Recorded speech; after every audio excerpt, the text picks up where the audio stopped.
এখন নিকাশের জন্যই উনি বললেন যে লক গেটগুলো পরিদর্শনে যাবেন, পরবর্তীকালে আবার কথা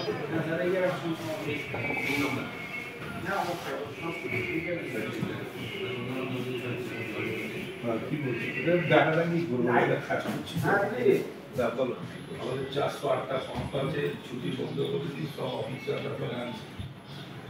কলকাতা কর্পোরেশনে আমাদের এর ল্যাজটা কলকাতা ঘেঁষে যাচ্ছে, সুতরাং কলকাতায় একটা এর এফেক্ট হবে, এটা আমরা ধরে নিয়েছি।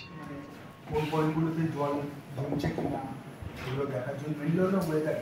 আপনার কাছে এই ডাটাটা আছে কোন কোন পয়েন্টে জল জমে? আবহাওয়া অফিসের সাথে যা কথা হয়েছে তাতে 60 থেকে 80 কিলোমিটার বেগে হাওয়া বা ঝড় কলকাতার উপর দিয়ে যাওয়ার সম্ভাবনা বেশি। সেই জন্য কয়েকদিন ধরে আমাদের মিউনিসিপ্যাল কমিশনার দেওয়াল জৈন স্যার, আমাদের সমস্ত ডিপার্টমেন্টের ডিজি এবং এর মধ্যে আমিও 2-3 বার এই লেভেলে মিটিং করেছি। কমিশনার সাহেব বড় লেভেলে সব এক্সিকিউটিভ ইঞ্জিনিয়ার, এসি, এই লেভেলেও মিটিং করেছে। যেহেতু এটা এমার্জেন্সি, তাই এটা এমসিসির আওতায় আসে।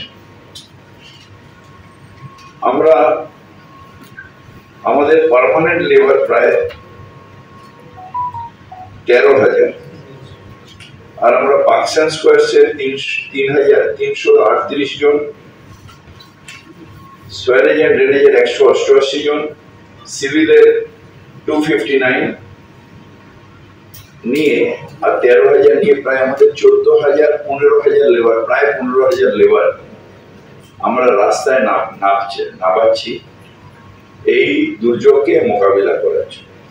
সাগর আইল্যান্ড থেকে সোজা ঢুকলেও এর ল্যাজটা কলকাতা ঘেঁষে যাচ্ছে, সুতরাং কলকাতায় একটা এর এফেক্ট হবে, এটা আমরা ধরে নিয়েছি। এবং এখনো আবহাওয়া অফিসের সাথে যা কথা হয়েছে তাতে 60 থেকে 80 কিলোমিটার বেগে হাওয়া বা ঝড় কলকাতার উপর দিয়ে যাওয়ার সম্ভাবনা বেশি। সেই জন্য কয়েকদিন ধরে আমাদের মিউনিসিপ্যাল কমিশনার দেওয়াল জৈন স্যার, আমাদের সমস্ত ডিপার্টমেন্টের ডিজি এবং এর মধ্যে আমিও 2-3 বার এই লেভেলে মিটিং করেছি।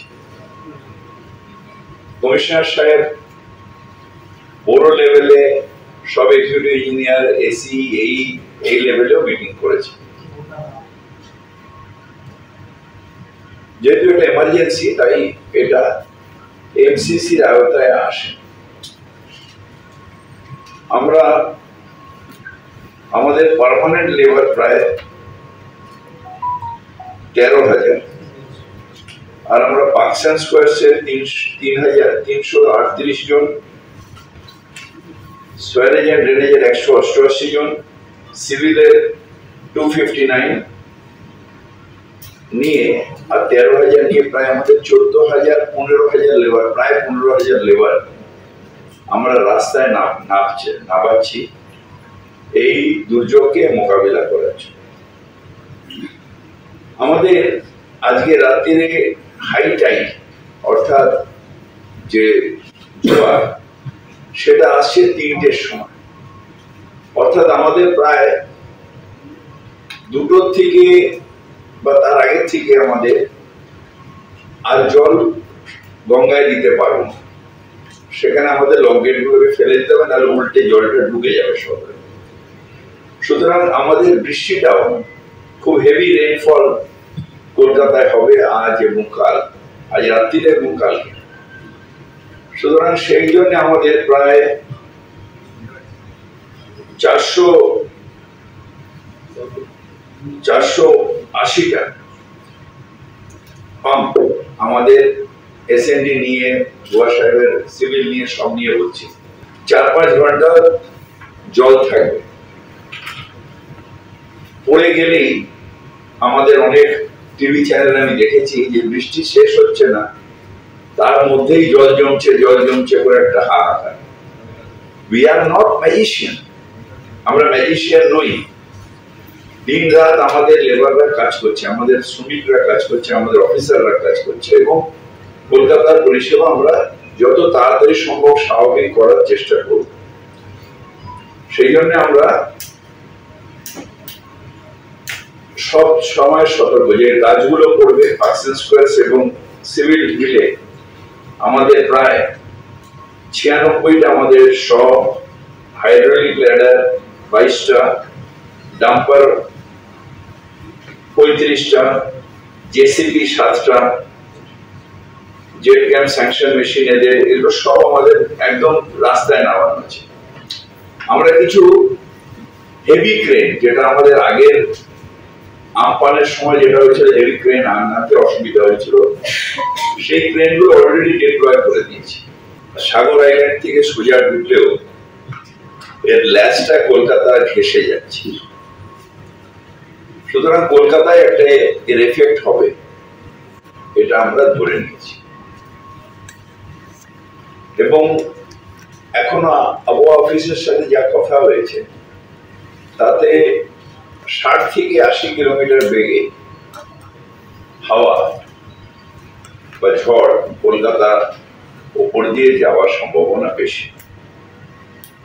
সেই জন্য কয়েকদিন ধরে আমাদের মিউনিসিপাল কমিশনার দেওয়াল জৈন স্যার, আমাদের সমস্ত ডিপার্টমেন্টের ডিজি এবং এর মধ্যে আমিও 2-3 বার এই লেভেলে মিটিং করেছি। কমিশনার সাহেব বড় লেভেলে সব এক্সিকিউটিভ ইঞ্জিনিয়ার, এসি, এই লেভেলেও মিটিং করেছে। যেহেতু এটা এমার্জেন্সি, তাই এটা এমসিসির আওতায় আসে। আমরা আমাদের পার্মানেন্ট লেবার প্রায় 13,000, আর আমরা পার্কসন স্কোয়ারসে 3,338 জন, সোয়ারেজ এন্ড ড্রেনেজের 188 জন, সিভিলের 259 নিয়ে আর 13,000 নিয়ে প্রায় আমাদের 14,000-15,000 লেবার, প্রায় 15,000 লেবার আমরা রাস্তায় নামাচ্ছি এই দুর্যোগকে মোকাবিলা করার জন্য। আমাদের আজকে রাত্রিরে হাই টাইড অর্থাৎ যে জোয়ার